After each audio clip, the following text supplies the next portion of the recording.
मंत्रिमंडळाच्या बैठकीमध्ये आज काही महत्त्वाचे निर्णय घेण्यात आलेले आहेत।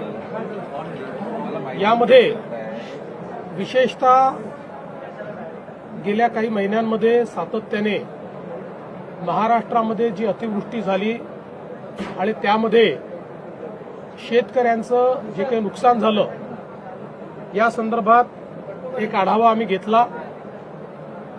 जवळपास 60 लाख हेक्टरचं नुकसान हे झाल्याचा प्राथमिक अंदाज आहे।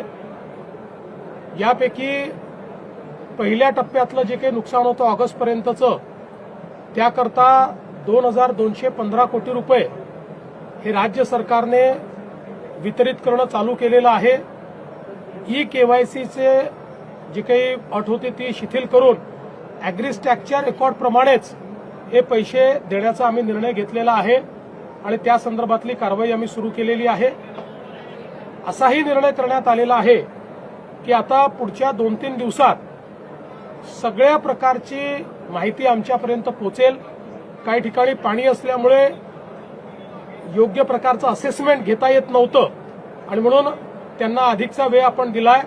पुढच्या 2-3 दिवसात ही सगळी माहिती पोहोचेल। त्यानंतर शेतकऱ्यांना करावयाची मदत असेल,